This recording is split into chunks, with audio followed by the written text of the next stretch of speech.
Greetings, people. Yard Reviews, a show where I give you a multicultural perspective on all things film and TV. I'm your host Sadiq. I'm joined by my co-host Irv. Hello. Joined also by Dan. Boom. He's back from surviving the wastelands. And speaking about wastelands, Tour of Iraq. The tour of Iraq, the tour of the madness. Anyway, speaking of wastelands, we're going to talk about a film that me and Irv saw last night. Insanity personified. Mad Max Fury Road. Yo, listen.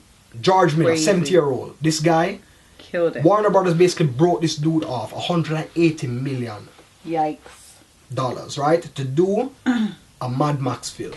And what he did with that $180 million. Budget was 150 actually. Well, 150 million. You know what I mean? And what he did with that 150 was give us a spectacle.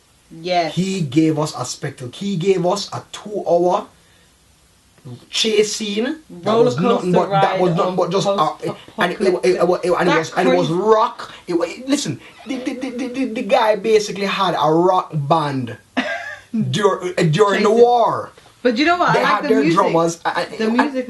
The music went on with the action. Yeah, it was really good. What I love you about liked it, Dan. What I love about it, The music that follows the chase scenes and the action scenes. I love like how they have that stop motion vibe in the beginning. Yeah. With that, you know what I mean? Like, because obviously he's going mad, so he has these visions or whatever. And like a lot of the action is like it's just trippy. This trippy thing, and like the action, like I said, is insane. The color, how it's shot, everything. Listen, George Miller, Sir George Miller. This dude is 70 years old, and like he puts out this insane film, and I mean he knows this world, he knows what's going on. And I mean, it's just insane. And it's just, Tom Hardy, of course, does his thing as per usual. Then you have, the show is really centered around Charlize Theron, and she does... She kicks ass. She does it, man. She does Furiosa. Her character is brilliant. We're not really getting too much spoilers, but all I can say is, the movie was just a treat to watch. I mean, even in the slow moments... Yeah, it wasn't, like, it was all relevant to... Exactly, just the pacing. Fast action pace. Exactly. Stuff. Of course, it can't be a non-stop action ride all the way. You're gonna have to have times where you have your breaks. But I think it was paced so well. Yeah. I think how everything was kind of just like you had this big action scene. And like it wasn't a movie where you got too confused. I think in the beginning part, because of just like the language, I just kind of had to kind of get like soak into it. Like the first couple of times, it was kind of we're hearing. Yeah, exactly. And then eventually kind of started to figure it out. Exactly. Of like by watching what's going on. Exactly, and like with the wastelands or whatever, and then you realize how the lingo is and what's really going on. Yeah. And it's just crazy, and like you're so. It's like I went in there like.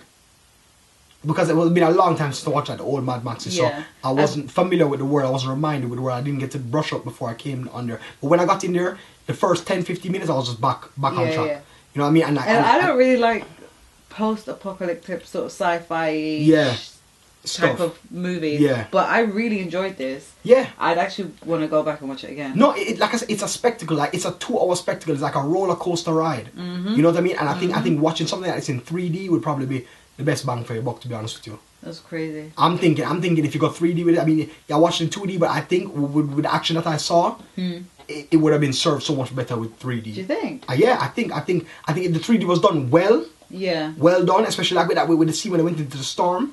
Yeah, like that would have been crazy. So insane, especially with the bodies flying. Like you'd be dodging, thinking the body flying after you. You know, I mean, if the 3D was done well, that would be awesome. Like, trust me, it's brilliant. I mean, there's not much I can really say without spoiling it, but all I can say is that you guys should go out and watch it, because Mad Max is one of those films where it goes to show you that this franchise can have life, and giving this classic director this budget and showing him something. This is a reboot that I don't mind that it's been rebooted. Exactly. I don't mind you putting Tom Hardy in it. It's been done so well, and it's technically not even a reboot. Yeah. It's meant to be like the fourth. Exactly. But it's not really. But it's like a continuation. He said he actually takes part like after Road Warrior and before Thunderdome, so it's like in the space between that. But you know what happened?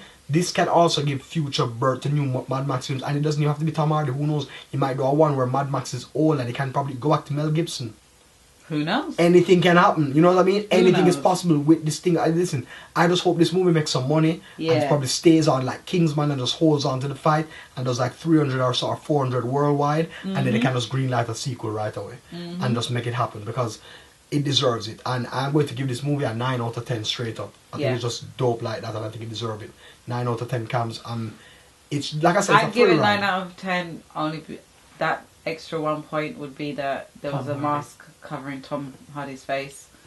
And also, but it was kind of crazy how eventually he was vexed. Like when they was at the front, strapped to the front, like he looked pissed. Yeah, of course, because he's a bloodbath. I was like, no, this is real life. Because I was on the edge of my seat, like, is he actually gonna happen? Yeah, like, what's gonna happen? It was crazy. Yeah, because it's unpredictable. You can never know what's gonna happen. That's what it was. It was unpredictable. And it's dope, and it's a 9 out of 10 cams, and it's worth it. I agree. You guys should go out and watch Mad Max 2 times if you can. Trust me, let's make this movie make some money, and it deserves every piece of accolade it gets. It's just it's 99% on Rotten Tomatoes, well deserved. I mean, it's just an awesome movie, and everything the critics say and more. It's amazing, and it definitely shows you that a post-apocalyptic movie done right with the perfect practical mixed with the CGI is just ideal. It just goes to show you can't do full CGI for certain things. You have to go a little bit of practical just to give it that realism, to ground in that reality that you deserve. So listen, hats off to Sir George Miller. You blew us out of the water for this one. Thank you so much for that, guys. Check out Mad Max. That's all I got to say about that. Anyway, right now, remember to subscribe to the show, youtube.com/yardyreviews. Also remember to email us at yardy.reviews@gmail.com, as well as follow us on Twitter at yardyreviews. Also remember to log on to Irv's WordPress, bigpicturesmallscreen.wordpress.com. All the news, all the reviews, and all that good stuff's on there. Anyway, me and Irv and Dan signing out. Big up yourself.